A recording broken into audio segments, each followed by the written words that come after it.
addaan baafnee hubannaa kaachuu keenya nutti miidhagsaa baroota keenya addaan baafnee hubannaa karaa keenya baay'ee guddatu jenneetu abdannee utuu turin namoota hedduu dhabne ijoollee mootummaa gatamuun diidat bara keenya keessaa ta'ee baay'achaa jiraate.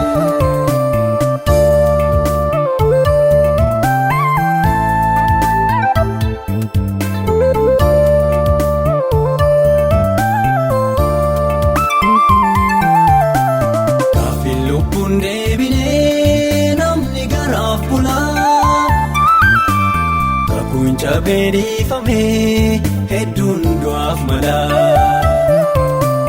Yaadannoo afaan duwwaa gootota waltajjii qulqullummaan zeeroodha karaa ogummaas gujjee nutti miidhagsaa baroota keenya addaan baafnee hubannaa kaachuu keenya nutti miidhagsaa baroota keenya addaan baafnee hubannaa karaa keenya baay'ee guddatu jenneetu abdannee utuu turin namoota hedduu dhabne ijoollee mootummaa gatamuun diidat bara keenya keessaa ta'ee baay'achaa jiraate.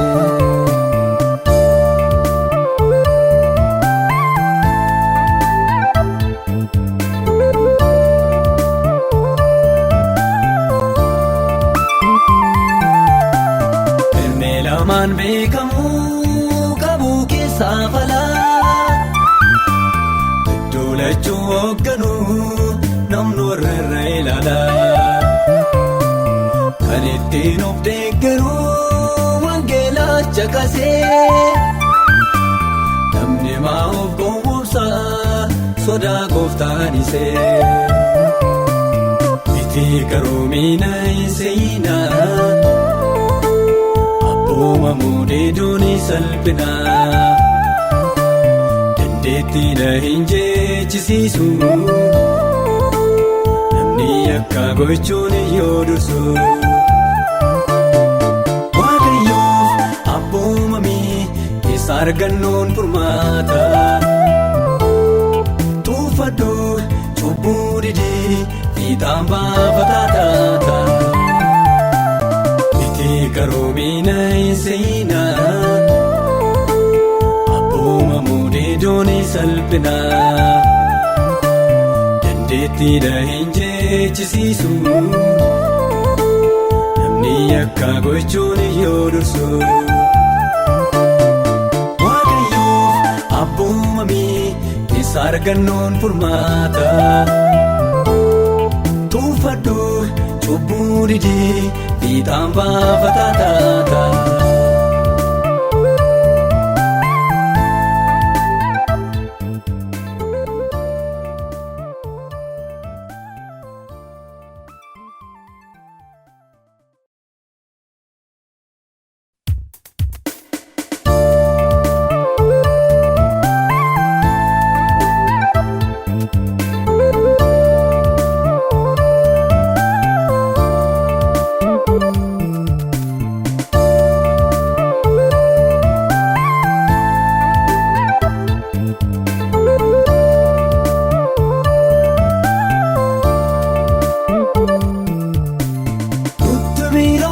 Baroota keenya addaan baafnee hubannaa kaachuu keenya nutti miidhagsaa baroota keenya addaan baafnee hubannaa karaa keenya baay'ee guddatu jenneetu abdannee utuu turin namoota hedduu dhabne ijoollee mootummaa gatamuun diidat bara keenya keessaa ta'ee baay'achaa jiraate.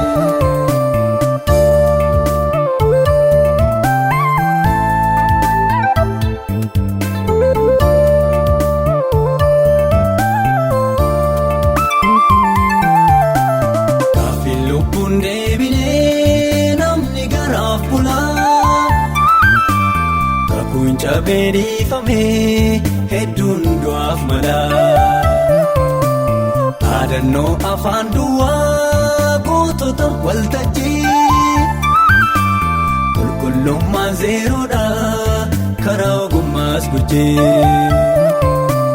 Nutti miidhagsaa baroota keenya addaan baafnee hubannaa kaachuu keenya. Nutti miidhagsaa baroota keenya addaan baafnee hubannaa karaa keenya. Baay'ee guddatu jenneetu abdannee utuun turine namoota hedduu dhabnee. Ijoollee mootummaa gatamuun diigan bara keenya keessaa ta'ee baay'achaa jiraate.